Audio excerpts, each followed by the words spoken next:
भगवान बोले कि जो ना तो खुशी में हर्षित होता है और ना कष्ट में दुखी होता है, बल्कि स्थिर बुद्धि बुद्धि रहता है, जिसको मोह नहीं आता, और जो भगत विद्या को जानने वाला है वो ब्रह्म में स्थित होता है। तो आगे इसका आज 5th चैप्टर का 21 श्लोका शुरू हो रहा है, और इसका रीडिंग संध्या चांद माता जी करेंगी आज, है ना? ओके। माता जी। ओम भगवते वासुदेवाय, ओम नमो भगवते वासुदेवाय, ओम नमो भगवते वासुदेवाय। गुरुवे गौरचंद्राय राधिकाय तदालये कृष्णाय कृष्ण भक्ताय तद्भक्ताय नमो नमः। मुखं करोति वाचालं पङ्गुलङ्घायते गिरिं यत्कृपातमहं वन्दे श्रीगुरुदीनतारिणीं श्रीचैतन्य ईश्वरं परमानन्दमाधवम्।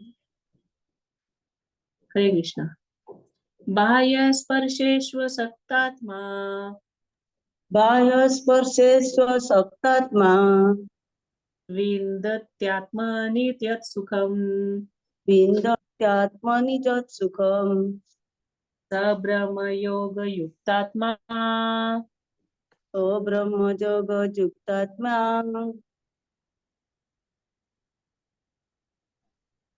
सुखमक्षयमश्नुते। सुखमक्षयमश्नुते। भावार्थ। ऐसा मुक्त पुरुष भौतिक इंद्रियों सुख की और आकृष्ट नहीं होता, अपितु सदैव समाधि में रहकर अपने अंतर में आनंद का अनुभव करता है। इस प्रकार स्वरूप सिद्ध व्यक्ति परम ब्रह्म में एकाग्रचित होने के कारण असीम सुख भोगता है। अब जो व्यक्ति परम ब्रह्म में स्थित रहता है, ब्रह्म में स्थित रहता है। अब ब्रह्म में स्थित का माता जी ने कल क्वेश्चन पूछ लिया था कि इसका मतलब क्या है, कि जो अपनी आत्मा में ही रमता है, मतलब जिसको ज्ञान है कि मैं आत्मा हूं, इस आइडेंटिटी में, इस अपनी पहचान में हमेशा बना रहता है। वो 1 मिनट के लिए भी शारीरिक सुख के पीछे नहीं भागता है, वो आत्मिक सुख भगवान की भक्ति में हमेशा रमा रहता है। तो ऐसा जो व्यक्ति होता है, सबसे पहले तो भगवान बोलते हैं कि वो इंद्रिय सुख की ओर आकृष्ट नहीं होता। क्यों? क्योंकि हर समय वो ब्रह्म में स्थित है, अपने प्रबुद्ध ज्ञान में स्थित है। इसलिए ज्ञान होने के कारण वो कभी भी विचलित नहीं होता बाहरी चीजों को देखकर। भौतिक जगत की, कभी फोन देख लिया, किसी का बंगला देख लिया, किसी की गाड़ी देख ली, किसी का कुछ देख लिया, तो ऐसा नहीं कि फिर उसके मन में लालसा आ जाती है कि ये मेरे पास होता, ये मेरे पास होता। हाँ, ये हो सकता है कि उसके मन में ऐसा आ जाए, अरे ये कितना अच्छा फ्रूट है, ये भगवान की सेवा में लगा लूं क्या। ये गाड़ी है, ये भगवान ने आज यहाँ हम लोगों को उधर लेके जाना है, भगवान की फेरी देनी है, तो इनसे पूछता हूँ कि चलो भगवान को बिठाएंगे क्या। समझे ना? अपने लिए कुछ नहीं चाहिए उसको, उसको जो चाहिए भगवान और भक्तों के लिए चाहिए। इसलिए अपनी इंद्रिय तृप्ति के प्रति कभी भी आकृष्ट नहीं होता, बल्कि हमेशा क्या होता है, वो यहाँ पे क्या बोले है, समाधि में रहकर। अब समाधि का मतलब ऐसा नहीं कि चौकड़ी मारी और ऐसे करके बैठ गए और ये समाधि है। समाधि मतलब जो व्यक्ति हर समय अपनी वास्तविक स्थिति में बना हुआ है, जो अपने ब्रह्म में स्थित है हर समय, वो एक्चुअल में हर समय ही समाधि में है। हो सकता है वो शरीर से चल रहा है, फिर रहा है, बिजनेस कर रहा है, कुछ और कार्य कर रहा है, लेकिन अंतर मन में वो हमेशा क्या है, समाधि में स्थित है, क्योंकि वो हर समय अंतर मन में भगवान से जुड़ा हुआ है। वो हर समय भगवान के साथ अपना कनेक्शन बनाकर बैठा हुआ है। इसीलिए शरीर से कुछ भी कर रहा है, लेकिन अंतर में वो भगवान से क्योंकि जुड़ा हुआ है। आत्मा का कनेक्शन डायरेक्ट परमात्मा से है। इस ट्यूबलाइट का कनेक्शन डायरेक्ट पावर हाउस से है, तो हर टाइम जलती रहती है, उसका कनेक्शन कभी भी कटता नहीं है। यानी जैसे भगवान सब चीज आनंदमय है, सिचुएशंस कैसे भी हो, भगवान परम आनंदित रहते हैं। इसी तरह से उनका भक्त भी परम आनंद का अनुभव अपने अंतर में करता है। कौन? कौन भक्त? जो कि हमेशा ब्रह्म में स्थित है, जो ज्ञान में प्रबुद्ध है, ऐसा भक्त। और इस कारण ऐसे व्यक्ति को क्या नाम दिया जाता है? स्वरूप सिद्ध, ब्रह्मभूत। जैसे मैंने कल बोला था, भगवान क्या बोलते हैं, ब्रह्मभूत प्रसन्नात्मा ना शोचती ना कांक्षति समा सर्वेषु भूतेषु मद भक्तिम लभते पराम। भगवान क्या बोल रहे हैं कि जो ब्रह्मभूत प्रसन्न आत्मा होता है, ब्रह्मभूत प्रसन्न होता है, व्यक्ति होता है जो, वो क्या होता है, वो हमेशा प्रसन्न रहता है। ब्रह्मभूत प्रसन्न आत्मा, ना शोचती ना कांक्षती, ना तो वो कोई चीज की इच्छा करता है अपने लिए और ना ही कोई चीज के लिए दुखी होता है। तो फिर क्या करता है वो, समा सर्वेषु भूतेषु, इस जगत में जितने भी जीव हैं, जितने भी लोग हैं, जितने भी जीव हैं, सबको क्या होता है, समा सर्वेषु, समान भाव से देखता है। और भगवान बोलते जो ऐसा होता है, मद भक्ति लभते पराम, मेरी भक्ति को प्राप्त करता है। यही चीज भगवान यहाँ पे बोल रहे हैं कि जो ब्रह्मभूत आत्मा है, जो ब्रह्म में स्थित है, स्वरूप सिद्ध व्यक्ति है, उसका मन क्या है, हमेशा मेरे में एकाग्रचित रहता है। और एकाग्रचित रहने के कारण हमेशा वो समाधि की अवस्था में है। और समाधि, क्योंकि वो हमेशा मेरे से जुड़ा हुआ है, तो इसीलिए उसको मेरे गुण सतचित आनंदमय, वो भी वही भाव में हमेशा रहता है, सतचित आनंदमय। हो सकता है बाहर से भौतिक जगत में उसका पूरा घर लुट जाए, हो सकता है रिश्ते नाते सब छूट जाए, कुछ भी हो जाए, कितनी भी कोई पॉजिटिव स्थितियां आए या विपरीत स्थितियां आए, वो उसके ऊपर कोई असर नहीं जाएगा। वो हमेशा सम बना रहेगा, समभाव बना रहेगा और हमेशा आनंद में बना रहेगा। क्यों? नंबर 1, ये गिन लो क्या क्या गुण रहेंगे। समभाव, वो चाहे तो इस जगत में कोई कष्ट आए, ठीक है, या उसको कोई बहुत लाभ मिले, बहुत इस भौतिक जगत की चीजें प्राप्त हो, या इस भौतिक जगत के जाति के आधार पर, धन के आधार पर, कैसे भी कोई किसी तरह के जीव हो, वो कहीं पे भेदभाव नहीं करेगा। ठीक है, स्थिति में भी वो संभाव रहेगा और इस जगत के जीवों को देखते हुए भी वो संभाव रहेगा, दोनों स्थितियों में संभाव रहेगा। ठीक है, उसको बोलेंगे संभाव। निरासक्त, उसके अंदर किसी प्रकार की भौतिक आसक्ति नहीं होगी, वो अपनी इंद्रिया को तृप्त करने के लिए कोई भी चीजों के पीछे भागेगा नहीं। और क्या होगा, परम आनंद, परम आनंद में वो हमेशा स्थित रहेगा। और परम आनंद कैसे लेगा, वो चीजों में नहीं ढूंढेगा, भौतिक जगत में नहीं ढूंढेगा, वो अपने अंतर्मन में ही परम आनंद का अनुभव करेगा। इसको क्या बोला जाता है, आध्यात्मिक सुख, वो अंतर्मन में सुखी है। तो यहाँ पे प्रभुपाद जी बोलते हैं, यमुनाचार्य जी का यहाँ पे एक श्लोक देते हैं, वो क्या बोलते हैं, यद्वधीमं चेतः कृष्ण पदारविंदे नव नव रसधामन्युद्यतम रंतुमासीत् तद्वधीवत नारी संग में स्मर्यमाने भवति मुख विकारः सुष्ठु निष्ठीवनम च। मतलब वो बोल रही है कि जब से मैं कृष्ण की दिव्य प्रेमा भक्ति में लगकर उनमें नित्य नवीन आनंद का अनुभव करने लगा हूं, तब से जब भी अपने काम सुख के बारे में सोचता हूं, तो ऐसा विचार आने पर ही उस पर क्या करता हूं, मैं थूक देता हूं कि थू, कहाँ, किस चीज में आनंद ढूंढ रहा हूं मैं, ये तो बेकार का आनंद है। परम आनंद तो किसमें है, भगवान के बारे में सोचने में है। और मेरे होठ अरुचि से सिमट जाते हैं, मतलब उसी समय मुझे, अगर मैं कोई भी एक क्षण भी अपने विषय में सोच रहा हूँ, अपनी इंद्रियों को तृप्त करने में सोच रहा हूँ, तो मुझे अपने आप अंदर से धिक्कार होने लगता है कि छट, कितना गलत विचार है। हाँ, ये अविचार, क्योंकि देखिए वो ज्ञान में स्थित है। ऐसा भाव कब आता है, वो ज्ञान में स्थित है, क्योंकि उसको पता है अगर मैं एक क्षण के लिए भी ऐसे सोचूंगा अपनी इंद्रिय तृप्ति के लिए, अपने काम सुख के लिए, तो ये मुझे फंसा देगा। लेकिन भगवान के लिए सोचूंगा तो ये मुझे मुक्त करा देगा, और यही मेरे आनंद का कार्य, यही मुझे परम आनंद देगा। भौतिक जगत के आनंद तो क्या है, वो एक ना एक दिन कष्ट में बदलेंगे ही बदलेंगे। आप कितने भी देख लीजिए, कुछ भी हो, एक ना एक दिन वो आनंद, जिसको हम आनंद समझ रहे हैं इस भौतिक जगत की चीजों को, तो वो हमको कष्ट देकर ही जाते हैं, चाहे वो रिश्ते हो, चाहे वो इस जगत की चीजें हो, है ना। वो हमेशा कष्ट का कारण बनेगी हमारे। तो इसलिए ऐसा ऐसा सुख का क्या फायदा जो बाद में कष्ट का कारण बने। इससे तो अच्छा है हम ऐसे विचार को ही अपने हृदय में आने ना दें। अच्छा क्या होगा हरे कि हम भगवान की भक्ति को प्रोत्साहन दें, उसी के विषय में अधिक से सोचें। जी माता जी। ये स्वरूप सिद्ध व्यक्ति, वो जो जो ये जानता है कि मैं शरीर नहीं आत्मा, वही हुआ क्या स्वरूप सिद्ध व्यक्ति? हाँ हाँ हाँ, उसी को स्वरूप सिद्ध। जानना नहीं, एक तो हो गया जान लिए, ऐसे तो हम लोग भी हो गए जानने वाले तो, लेकिन हम तो स्वरूप सिद्ध नहीं हुए। जो पालन करता है जानना उस चीज काफी के नहीं है। है।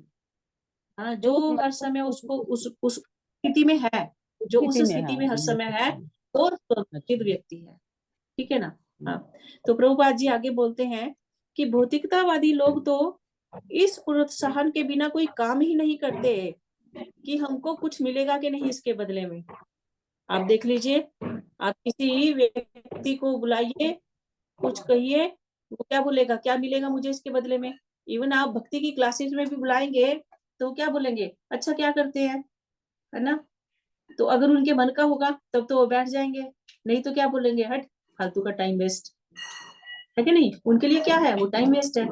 तो इसलिए भौतिकतावादी लोग जब भी कुछ करते हैं तो उसमें पहले क्या देखते हैं कि इससे हमको क्या मिल रहा है, हमारी कौन सी इंद्रिय तृप्ति इससे हो रही है। लेकिन जो भक्ति में है, भक्ति में लीन व्यक्ति काम सुख के बिना ही उत्साह पूर्वक सारे कार्य करता है, और यही आत्म साक्षात्कार की कसौटी है। अभी देखिए, जो लोग जैसे सेंटर में है अपने, वहां पे उनको कुछ मिले ना मिले, कोई भाव नहीं है उनके अंदर कि हमको कोई स्टेज पे बुलाया जाए, है ना। बहुत जन है, बहुत सेवा करते हैं, लेकिन वो नहीं, और फिर भी उत्साह से कार्य कर रहे हैं। उनको तो कोई कुछ दे नहीं रहा है, ना उनको कोई सैलरी मिल रही है, ना उनको कोई अप्रिशिएट कर रहा है। बल्कि कभी कभी क्या होता है, हम देखते हैं जो बाहर के लोग होते हैं, अरे उसने तो ऐसा बोल दिया हमको, उसने तो ऐसा बोल दिया, उल्टा उनको गाली ही सुननी पड़ती है बहुत बार। ठीक है, लेकिन क्योंकि उनको पता लग गया, उनको ज्ञान आ गया, वो ज्ञान में प्रबुद्ध हो गए हैं, इसीलिए वो, हालांकि उनको भौतिक चीजें नहीं मिल रही हैं, उनके कार्य के बदले कोई सैलरी नहीं मिल रही है, कोई माला नहीं डाली जा रही है, कुछ और तरह की चीजें नहीं मिल रही है, लेकिन फिर भी वो उत्साह से कार्य कर रहे हैं। क्यों? क्योंकि उनको पता है कि ये मैं किसके लिए कर रहा हूँ, भगवान की खुशी के लिए कर रहा हूँ। अभी हमारे सेंटर में हर फ्राइडे को माता जी लोग जा रही हैं सफाई करने के लिए, तो वहां पे तो ऐसा नहीं है उनको कोई सफाई के बदले में कुछ दिया जाएगा, लेकिन वो क्यों कर रही है वहां पे, क्योंकि उनको पता है कि ये भगवान की सेवा है, वो आनंद ले रहे हैं उसमें। हो सकता है घर में काम वालियां लगा रखी हैं, झाड़ू ही नहीं लगाते, झाड़ू का हाथ भी ना लगाते हो कभी, हो सकता है कितने कितने महीने हो गए झाड़ू का हाथ लगाए, लेकिन वहां पे आके झाड़ू भी लगा रही हैं, बर्तन भी मांज रही हैं, पोछे भी लगा रही हैं, जाले भी झाड़ रही हैं, है ना। क्योंकि कोई माता जी की तो तबीयत खराब होती है, फिर भी जाके वहां पे सेवा कर रही हैं। तो इससे क्यों? क्योंकि उनको आत्मा में उनको आनंद मिल रहा है वहां सेवा करके, इसीलिए वो वहां पे उसको कर रही हैं। तो यही चीज यहाँ पे प्रभुपाद जी बोल रहे हैं कि भक्त को ये नहीं देखेगा कि मेरे को इसके बदले में क्या मिलेगा, उसको आत्मा का आनंद मिलता है। लेकिन बाहरी व्यक्ति कोई भी कार्य के बदले क्या उसको भौतिक मिल रहा है, क्या उसका काम सुख हो रहा है, इसके ऊपर चिंता करता है। तो एक एक प्रभु जी का मैं लेक्चर सुन रही थी, महाराज का था कि प्रभु जी का था, ध्यान नहीं है। तो वो क्या बोले, बोलते जब इस्कॉन का प्रचार हो रहा था तो नए नए लोग आके मंदिर में जुड़ते थे, नए नए लोग आके मंदिर में जुड़ते थे। तो एक बार क्या हुआ, एक एक लड़का था 16-17 साल का। तो वहां पे तो हमको पता है फॉरेन में तो क्या होता है, बच्चे पढ़ाई करते करते भी अपनी जरूरतें पूरी करने के लिए कोई स्टोर में जाके काम करने लग जाते हैं, कोई रेस्टोरेंट में जाके काम करने लग जाते हैं। तो बोले वो ना एक फूड कोर्ट था वहां पे काम करता था, ये कह लो कि रेस्टोरेंट था, वहां पे काम कर रहा था। तो डिवोटी था, ठीक है। अब वो क्या, उसको क्या काम मिला था, सफाई का काम मिला हुआ था। तो वो क्या कर रहा था, सफाई कर रहा है, और पूरे आनंद हरे कृष्णा गा रहा है, और आनंद से सफाई कर रहा है, मतलब वो सफाई करने में भी आनंद ले रहा है, इतना खुश है। बोलते वहीं पे क्या हुआ, वहां एक टेबल पे एक आदमी आया हुआ था। वो आया कैसे कैसे था, रोल्स रॉयस में आया था, बहुत पैसे वाला था। लेकिन वो जब टेबल पे बैठा हुआ तो बहुत दुखी था, वो बहुत दुखी। और वो जैसे कभी कभी होता है ना, हम अकेले बैठे हैं तो हमारा ध्यान क्या होता है, जब हम बैठे हैं तो ऐसे सराउंडिंग्स हमारे चारों तरफ क्या हो रहा है, हम लोग वो देखना शुरू कर देते हैं, उधर ध्यान चला जाता है। तो वो जब टेबल पे बैठा हुआ था, कोई चीज को लेके दुखी हो रहा था, तो उसका ध्यान कहाँ जाता है, वो सफाई वाले पे जाता है। वो देख रहा है कि मैं इतने पैसे वाला, इतनी बड़ी गाड़ी मेरी बाहर में खड़ी है, ठीक है, मैं फिर भी यहाँ दुखी बैठा हूँ। अभी चुटकी बजाऊं तो पूरा का पूरा ये होटल भी खरीद, ये रेस्टोरेंट भी पूरा खरीद लूं, इतना पैसा मेरे पास है, ठीक है, मैं तब भी दुखी बैठा हूँ। और ये इसके पास कुछ नहीं है, ये सफाई कर रहा है, और लेकिन कुछ गुनगुना रहा है, और गुनगुना के ही खुश हो रहा है ना। तो वो चिल्लाने लग गया उसके ऊपर कि तुम कैसे, इतना छोटा सा एज है तेरा, और तुम फिर भी कैसे, तू इतना खुश कैसे हो सकता है, मेरे पास सब कुछ है, तेरे पास कुछ भी नहीं है, फिर भी तुम इतना खुश है। तो फिर वो वहां पे उनको प्रीचिंग करता है कि मैं, ये भगवान से जुड़ी है, मैं कृष्ण का गीत गा रहा हूँ, भगवान का गीत गा रहा हूँ, उनसे जुड़ा हूँ, और इसलिए मैं परम आनंद में हूँ। हालांकि झाड़ू लगा रहा हूँ, पोछा लगा रहा हूँ, फिर भी परम आनंद को अनुभव कर रहा हूँ। तो ये स्थिति होती है भक्तों की, शरीर से कुछ भी कर रहे हैं लेकिन आनंद जो है वो आत्मा से लेते रहते हैं। जी माता जी। माता जी, एक क्वेश्चन है इसी के रिलेटेड। माता जी, अगर हम्म। कोई भी डिवोटी हो, जैसे अगर उसके पास पैसा नहीं हो, लेकिन अगर उसकी जीविका चलाने के लिए उसको कोई भी रेस्टोरेंट में अगर नॉनवेज के बर्तन साफ करने पड़े, तो वो क्या कर सकता है? करना चाहिए उसे? माता जी कोशिश करना चाहिए, पहले तो सबसे पहले तो अवॉइड करने का, ठीक है। लेकिन बहुत कोई ऐसी सिचुएशन हो, बहुत कोई बड़ी सिचुएशन हो, बहुत बड़ी, ठीक है, तो मतलब ऐसा कि उसके कारण उसकी भगवान की सेवा भी रुक जा रही है, तो इसके चलते फिर वो कहीं पे कुछ कर सकता है, क्योंकि वो वहां लेकिन पे माता अगर जी, खा थोड़ी रहा है। वो खा थोड़ी रहा है, वो तो अपना जीविका चलाने के लिए वो कुछ काम ही कर मतलब रहा है वो भी। वो तो ठीक है, लेकिन माता जी भागी तो बन रहा है ना, भागी कैसे बन रहा है माता जी? वो समझ में नहीं आ रहा है। भागी तो बन रहा है, भागी तो बन रहा है। कैसे अभी माता जिन जी? लोग, जो लोग खा रहे हैं उनकी इंद्रिय तृप्ति करने में भागी बन रहा है ना, उनके बर्तनों की सफाई करके भागी तो बन रहा है। और पहली बात है, अ, जल्दी से कोई डिवोटी होगा ऐसी जगह में जाएगा ही नहीं काम खोजने के लिए, क्योंकि वो उस ज्ञान में स्थित हो जाता है। लेकिन बहुत बड़ी कोई सिचुएशन हो भी गई ऐसी, तो फिर वो फॉर टाइम बिंग कुछ समय के लिए उसको पकड़ लेगा, लेकिन जैसे उसको मौका मिलेगा उससे निकलने का, वो निकल जाएगा। समझे ना, उसको माता जी, इतना मैं कुछ ज्ञान। बोलूं? जी माता जी। हाँ, आप ठीक ही बोल रहे हैं माता जी। जैसे कि वो भाग्य उसका बनेगा, क्योंकि जैसे जो काटने वाला या फिर जो बेचने वाला और बनाने वाला सभी उसका भागीदार होते हैं, उसी प्रकार वो अगर बर्तन धोएगा तो वो भी उसका सपोर्टर हो गया वो भी। तो जो काटने वाला है वो क्या बोलेगा, हम तो खाते नहीं है, हम तो भक्ति कर रहे हम हैं, तो खाते लेकिन नहीं लोग है। हाँ, खाते हैं उनकी हाँ, डिमांड को पूरा करने के, हम तो खाते नहीं है, लेकिन कर तो रहा है ना, वो काट तो रहा है ना, वो हाँ, काट रहा है तब तो लोग खा रहे हैं। समझे ना, वो बेच रहा है ना, भागी तो बन रहा है। इसलिए कोई भी जो भी उसमें हिस्सा, जो भी वहां पे जाके, हिस्सेदार है। और हाँ, प्लस देखिए उस दुकान पे जो भी कमाई हो रही है, वो जो सैलरी लेगा वहां पे, कैसी सैलरी है वो मांस को बेचने से उसको सैलरी मिलेगी ना। बेशक बर्तन धोने का काम कर रहा है, लेकिन भागी तो बनेगा। इसलिए पहली तो उसमें बात है उसका हाथ भी डिवोटी, लगेगा बेचने में। हाँ, हाँ पहली तो बात है डिवोटी कभी जाएगा ही नहीं, और बहुत हरे कोई कृष्ण रेयर माता जी। सिचुएशन तो वो उसे निकल जाएगा। जी माता जी, संध्या माता जी, जी बोलिए माता जी, कौन बोला। मैं बोली माता जी, हरे कृष्णा। मैंने सुना था जो मेदिनीपुर में गुरु महाराज गए थे कोई बड़ा सा फंक्शन अटेंड करने के लिए। तो उधर जो फंक्शन प्रोग्राम बना रहा था, उसका मछली का ऑर्डर था। तो उसका माने उसका अंडर में बहुत सारे लोग काम करते थे। और उसका उनका उन लोग का जो जो काम लोग कर रहे थे, उन लोग का घर चलता था उसी में, माने रोजगार वो देते थे।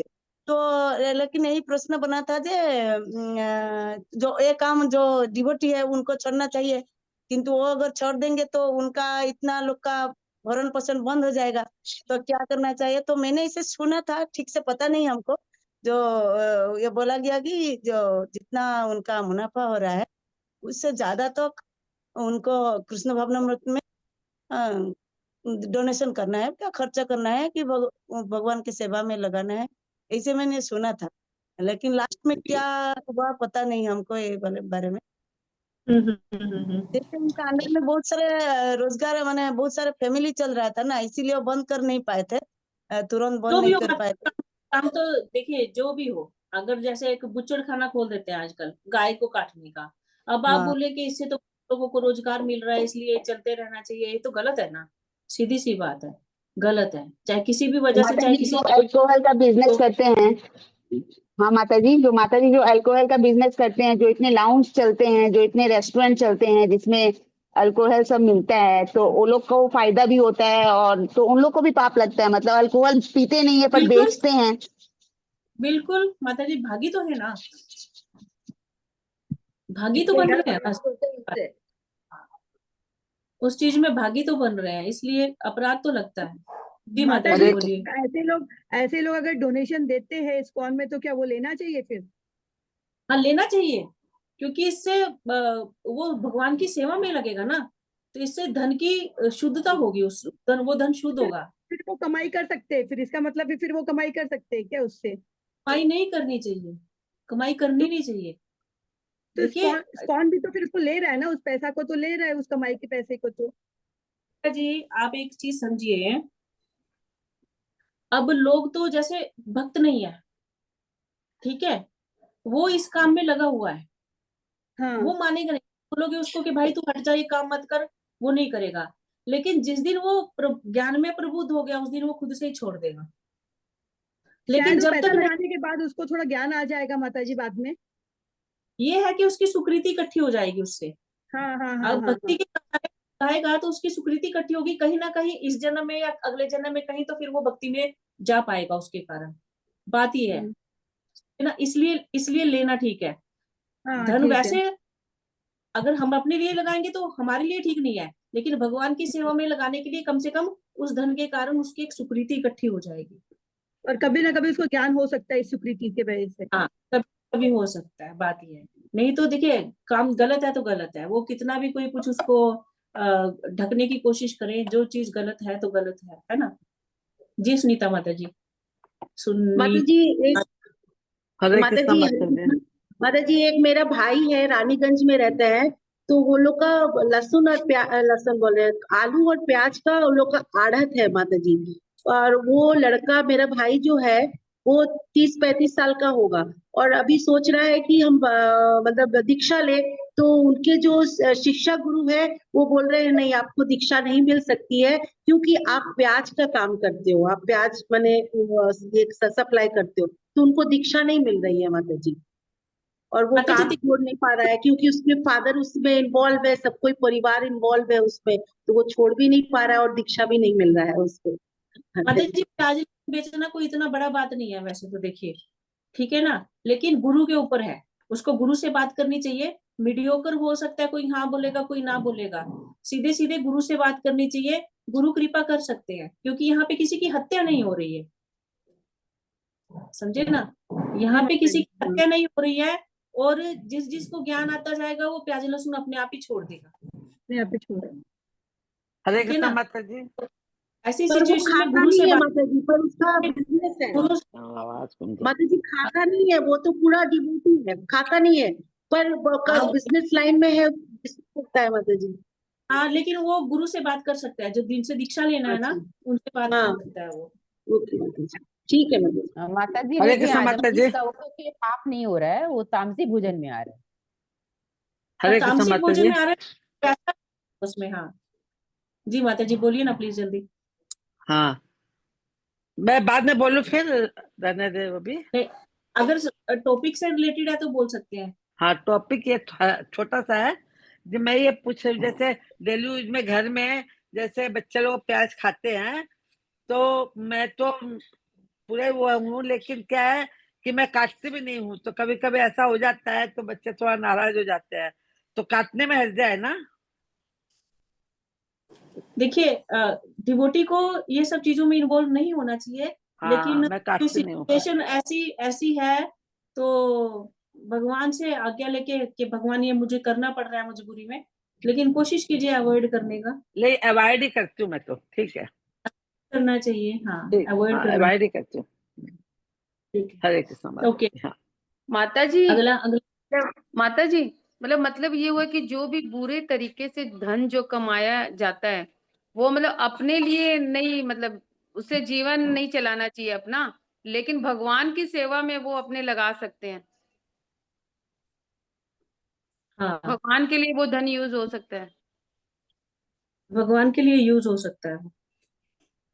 और खुद मैं यूज बताती हूँ करेंगे आपको तो एक वो बात पाएगा। माता जी, जो बुरा ढंग से कमाएगा वो तो अपने भी यूज करेगा ही, वो खाली भगवान के लिए थोड़ी ना कमाएगा, वो तो अपने यूज नहीं करेगा नहीं, ही, तो मैं उसको तो पाप का भागीदारी होता ही है वो। अभी मैं 1 मिनट बोलूं। हाँ माता जी, सॉरी। एक एक संत हुए ना, रामानुजाचार्य थे कि कौन थे, जिन्होंने श्री रंगम का मंदिर बनवाया था। रंगनाथ का मंदिर या श्री रंगम का, साउथ की घटना है ये, और ये सच्ची घटना है।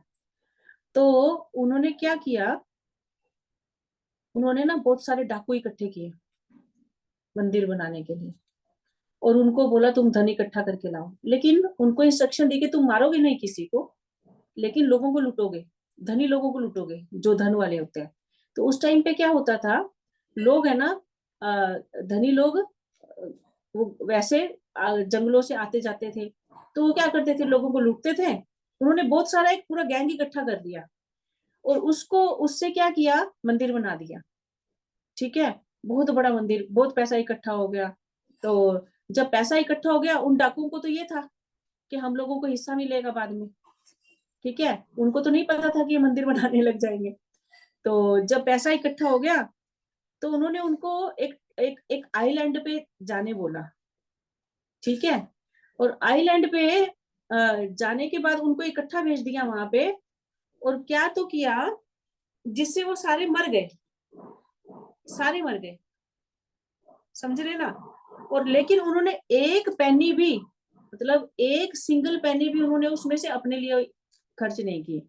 तो जब उनसे पूछा गया कि ये आपने ऐसे क्यों किया, सबसे पहले तो देखिए वो बोले कि ये डाकू थे, ये इन्होंने तो लूटमार करनी थी।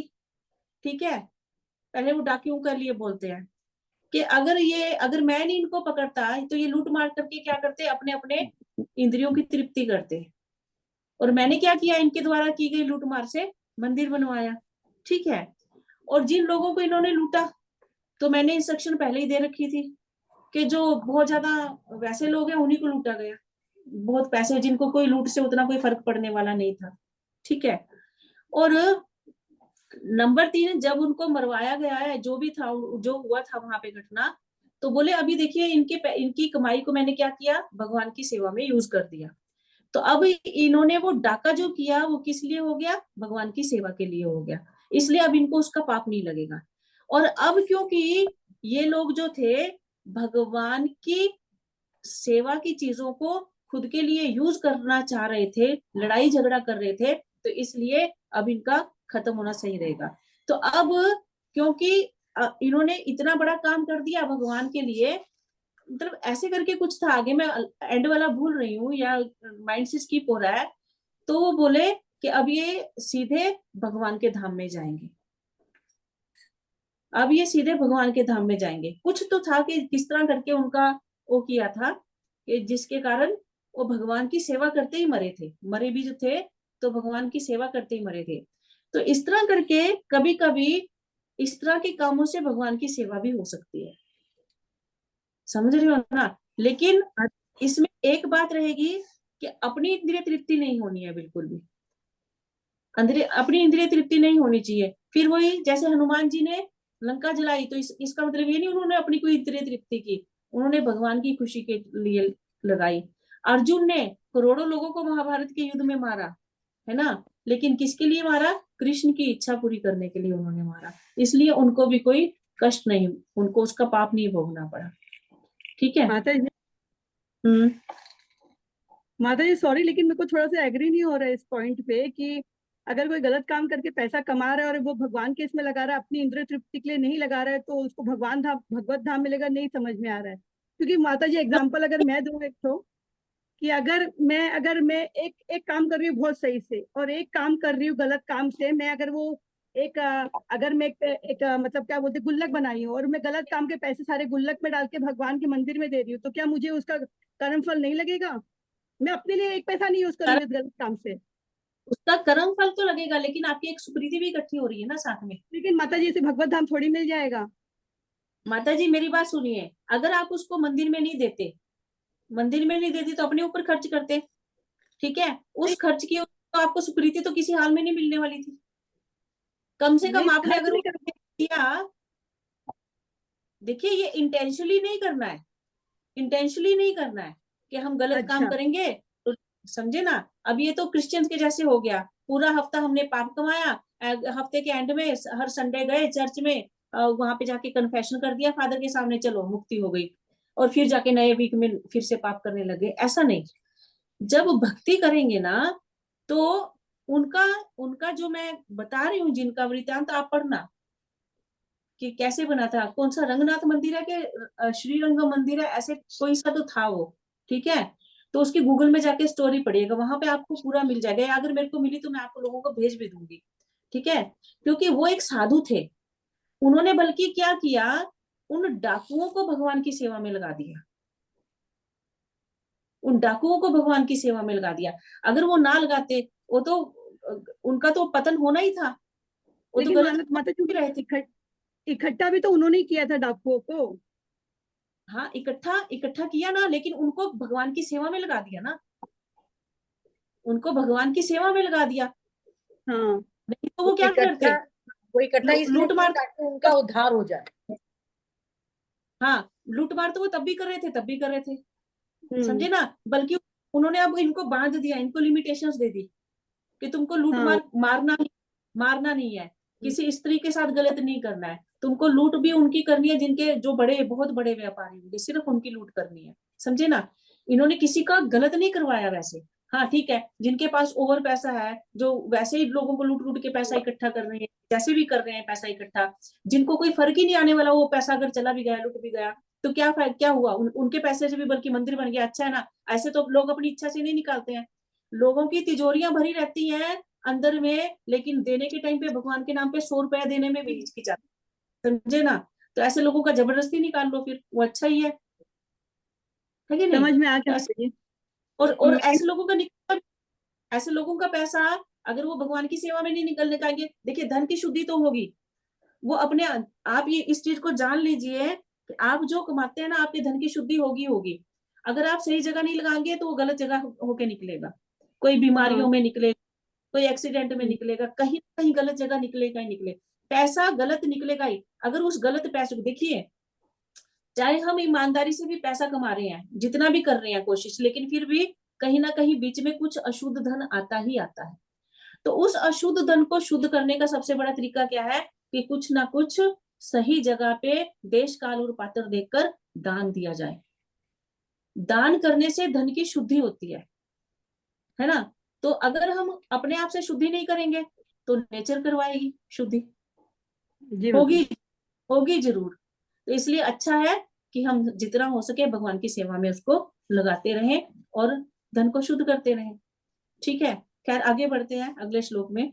माता जी, ये मेन ही बात ये हुआ ना कि ये सेवा करते करते गए हैं, वो भगवान की सेवा करते करते तो धाम मिलना हाँ, ही है। भगवान के जी लिए जी बहुत जी। बड़ा कार्य करे हैं और सेवा भी करते करते गए हैं, तो फिर तो और गुरु कृपा हो और गई गुरु ना, की कृपा गुरु थी सबसे बड़ी बात, गुरु तो ने फिर बोल तो दिया होना ना ही हमको, एक का साथ उद्धार में तो बहुत नहीं मिल जाएगा ना, एक जन्म में आप कितने कुछ दान किया, एक एक जन्म में जन्म में मिलेगा। मिलेगा, हाँ, थोड़ा थोड़ा जमा हो के और उसको बाद में मिलेगा उसका। अरे कृष्ण संगीता अरे 35 हो गई है, अब वो सुनने क्लास होएगी नहीं अपनी। हाँ, लग रहा है एक एक श्लोक और कर लेते हैं। ये क्या ही दिमाग संस्पर्श होगा, अलग चला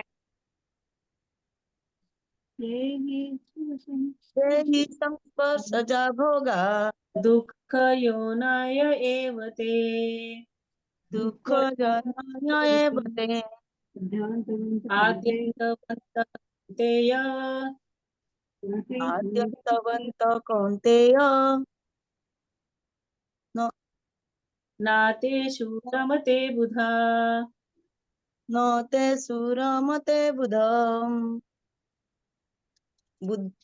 22 नंबर, बुद्धिमान मनुष्य दुख के कारण में भाग नहीं लेता, जो कि भौतिक इंद्रियों के संसर्ग से उत्पन्न होते हैं। कि हे कुंती पुत्र, ऐसे भोग का यदि आदि तथा अंत होता है, अतः चतुर व्यक्ति उनमें आनंद नहीं लेता। हरि बोल। तो भगवान क्या बोलते हैं कि जो व्यक्ति बुद्धिमान है, बुद्धिमान, अब हम तो सब बुद्धिमान है, हमारी नजर में हमसे बड़ा बुद्धिमान है ही कोई नहीं है, बाकी सब बेवकूफ है, हम सबसे बड़ी बुद्धिमान है कि नहीं? हम सबको अहंकार यही रहता है, सामने वाले को छोटी छोटी बात है, इसको बुद्धि ही नहीं है ना? हम दूसरे को ऐसे ही बोलते हैं ना, दूसरे को बेवकूफ समझते हैं हम लोग। लेकिन एक्चुअल में बुद्धिमान कौन है? जो आत्मा में रमता है, जिसको आत्मा का ज्ञान है, जिसको प्रबुद्ध ज्ञान है, जो स्वरूप सिद्ध है, समझे ना? तो वो एक्चुअल में जो है वो बुद्धिमान है, और भगवान उसकी बात कर रहे हैं। तो भगवान बोले कि जो एक्चुअल में ज्ञान में प्रबुद्ध है ना, एक्चुअल में जो इंटेलिजेंट है, जिसने इस भौतिक जगत की सच्चाई को समझ लिया है ना, तो ऐसा व्यक्ति कभी भी ये भौतिक जगत की चीजों में इंटरेस्ट नहीं लेगा। अब क्यों नहीं लेगा वो इंटरेस्ट? देखिए, उसको ज्ञान आ गया है कि ये भौतिक जगत क्या है, नश्वर है। फिर भगवान गीता में बोल भी दिए हैं, दुखाल्यम शाश्वतम है। अरे जिसने इस दुनिया को बनाया वही बोला दुखाल्यम शाश्वतम है। और दूसरा क्या है, यहाँ क्योंकि ये नश्वर है, यहाँ पे जो भी चीज है उसका आदि भी है और अंत भी है। हरि बोल। हरे कृष्णा। संध्या माता जी म्यूट हो जाएगी। तो इस भौतिक जगत में आप देखेंगे मैन्युफैक्चरिंग डेट और एक्सपायरी डेट लिखी होती है, हर चीज की होती है। इवन मनुष्य की भी आने की और जाने की डेट पहले से निश्चित रहती है, ठीक है? तो इसलिए अब उसको पता है कि यहाँ पे जो भी चीज बनी है उसका अंत तो होना ही होना है। इस डेट को बनी है तो इतने टाइम ये रहेगी, उसके बाद ये खत्म हो जाएगी। तो इसलिए ऐसी चीजों के पीछे भागने का क्या फायदा? और इसीलिए वो क्या करता है, वो ऐसी चीजों में अपना सुख नहीं खोजता है, क्योंकि उसको पता है कि ये भौतिक जगत की चीजें एंड में आज सुख दे रही हैं, हमको लग रहा है ये भी हमारा इल्यूजन है कि हमारे सुख का कारण बन रही है, एंड में तो क्या करेंगी, ये हमको दुख देंगी। इसलिए ऐसी चीजों के पीछे भाग के कोई फायदा नहीं है, इसीलिए वो ऐसी चीजों में कोई आनंद लेता ही नहीं है, बल्कि वो क्या रहता है, हर चीज में संभाव रहता है। कोई चीज अपने लिए मिली तब भी ठीक, नहीं मिली तब भी ठीक, क्योंकि वो ज्ञान में स्थित हो चुका है ना? तो वो यहाँ पे प्रभुपाद जी ने पद्म पुराण का एग्जाम्पल दिया है, यहाँ पे श्लोका दिया है, रमन्ते योगिनो नन्ते सत्यानंदे चिदात्मनि इति राम पदे नासो परम ब्रह्मा विधीयते। यानी योगी जन जो है परम सत्य में रमन करते हुए अनंत दिव्य सुख प्राप्त करते हैं। इस भौतिक जगत में रमने की बजाय अगर हम अपने आप में रमेंगे, अपनी आत्मा में आनंद लेंगे, है ना, तो ज्यादा सुखी रहेंगे। भगवान का एक नाम और क्या है, कृष्ण है, और क्या नाम है, राम। राम क्यों है? क्योंकि वो, उनका नाम ये राम क्यों रखा गया? क्योंकि वो अपने आप में आनंद लेते हैं, अपनी आत्मा में रमन करते हैं, इसलिए भगवान का एक अन्य नाम राम भी है। आगे एक भागवतम से भी श्लोक दिया है प्रभुपाद जी ने, जो ऋषभ देव अपने पुत्रों को, जो उनके 100 पुत्र थे, उनको ज्ञान देते हुए बोलते हैं, क्या बोलते हैं, नायम देहो देह भाजाम त्रिलोके कष्टान कामान हते विडभुजाम ये तपो दिव्यम पुत्र का ये न सत्वम शुद्धेद यस्माद ब्रह्म सौख्यम त्वनंतम। मतलब हे पुत्रों, इस मनुष्य योनि में इंद्रिय सुख के लिए अधिक श्रम करना व्यर्थ है, क्योंकि इस भौतिक जगत में अगर हम इंद्रिय तृप्ति के लिए बहुत श्रम करते हैं तो ये किसके जैसे है, ये गधे वृत्ति के जैसे है, पशु वृत्ति के जैसे है। क्योंकि पशु क्या करते हैं, दिन भर अपना थोड़ा खाना जुटाने के लिए इधर उधर घूमते रहते हैं, सुबह से लेकर शाम तक लगे रहते हैं, और फिर बाद में वो खाना खा के सो जाते हैं, है ना। इसी तरह से अगर हम खाना पीना रहना सोना शारीरिक सुख के पीछे लगे हुए हैं तो सब बेकार चला जाएगा, क्योंकि एंड क्या होगा, ये शरीर जिसके लिए हम इतना कष्ट कर रहे हैं, जिसके लिए इतना परिश्रम कर रहे हैं, ये शरीर भी तो हमारे पास नहीं रहेगा, ये भी तो छोड़ देगा। तो ऐसा सुख तो वो बोले सूरों को भी प्राप्त है, वो भी मल खाने में उतना ही सुख लेते हैं जितना हम पकवान खाने में लेते हैं। इसकी अपेक्षा तुमको क्या करना चाहिए, जीवन में तप करना चाहिए। तप किसके लिए करना चाहिए, श्री कृष्ण की प्राप्ति के लिए तप करना चाहिए। इससे क्या होगा, तुम्हारा जीवन पवित्र हो जाएगा। जो ये तूने इतने कलमश गंदगी इकट्ठी कर रही है ना, जन्मों जन्मों की जो गंदगी इकट्ठी की है, वो सारी इस तप से पवित्र हो जाएगी, और तुम भगवान के धाम में, उनके पर्सनल होम में एंटर करने के लायक हो जाओगे। क्योंकि जब तक गंदगी रहेगी तब तक भगवान क्या बोले, नहीं पहले अपनी गंदगी झाड़ो। हम बोलते हैं ना जैसे बच्चों को, पहले अपने ये रंग वाले कपड़े बाहर ही उतारो फिर अंदर में आना, पहले शुद्ध हो जाओ, पहले ये गंदगी को बाहर रख दो फिर अंदर आना। तो इसी तरह से जब तक हमारे अंदर कल्मश रहेंगे, और कल्मशों में हमारी जो भौतिक इच्छाएं हैं वो भी कल्मशों में ही आती हैं। ये भौतिक इच्छाएं होना भी ये हमारे लिए कल्मश है। जब तक इच्छाएं रहेंगी तब तक भगवान हमको लेके नहीं जाएंगे, तो कैसी भी इच्छाएं हो इस जगत की। और जब तक हम ब्रह्म में स्थित नहीं होंगे, जब तक हम इस तरह से अपने आप को तप करके पवित्र नहीं करेंगे, तब तक हमको दिव्य सुख प्राप्त नहीं होगा। और जैसे ही पवित्र हो जाएंगे तो दिव्य सुख को प्राप्त कर पाएंगे। तो इसलिए हमको क्या करना होगा, भगवान में आत्मा में रमण करना होगा, स्वरूप सिद्ध अवस्था को प्राप्त करने में तप करना होगा, उसके प्राप्त करने के लिए। और तप करने का सबसे बड़ा तरीका क्या है, बहुत मन से, बहुत आर्त स्वर से हम पुकारे, हरे कृष्णा कृष्ण कृष्ण हरे हरे, हरे राम राम राम हरे हरे। तो ऐसे कहकर भगवान को बोले कि हे भगवान हमारी मदद कीजिए, हम फंसे हुए हैं, हमको निकालिए। तो भगवान मदद करेंगे, तो गुरु साधु शास्त्र की कृपा मिलेगी, और तो हम आगे बढ़ पाएंगे। श्रीमद् भगवद गीता की जय, श्रीला प्रभुपाद की जय। हरे कृष्णा।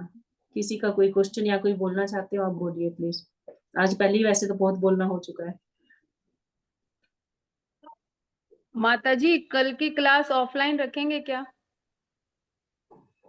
नहीं कल की तो नहीं, कल तो एक वो है ना भक्ति वृक्ष है कल तो। हाँ तो भक्ति वृक्ष की तो बोले थे आप ऑफलाइन एक क्लास रखूंगी। नहीं भक्ति वृक्ष की तो नहीं रखना, भक्ति वृक्ष की नहीं, वैसे बोले हैं कि एक क्लास महीने में एक क्लास किया करेंगे, लेकिन उसमें भक्ति वृक्ष का टॉपिक नहीं पकड़ेंगे, उसमें जनरल एक थोड़ा आगे का टॉपिक पकड़ेंगे। तो आप रख ठीक है, लीजिए, देख लीजिए कब रखोगे, मंडे रख लीजिए। ठीक है ठीक। मंडे नहीं होगा माता जी, वो रखेंगे भी तो फ्राइडे या सैटरडे को ऐसे रखा करेंगे। मेरे ख्याल से फ्राइडे बेस्ट रहेगा, फ्राइडे सबका ऑफ रहेगा, क्योंकि फ्राइडे तो क्लास होती भी नहीं है, तो फ्राइडे को एक इवनिंग में किसी दिन हम आके वहां पे कर सकेंगे। ठीक है हाँ फ्राइडे। फ्राइडे सही रहेगा। ठीक है चलिए आज यही रखते हैं। वांछा कल्पतरुभ्यश्च कृपा सिंधुभ्यः च पतितानां पावनेभ्यो वैष्णवेभ्यो नमो नमः। अनंत कोटि वैष्णव वृंद की जय, सभी भक्तों की जय, सबको बहुत बहुत धन्यवाद। हरे कृष्णा।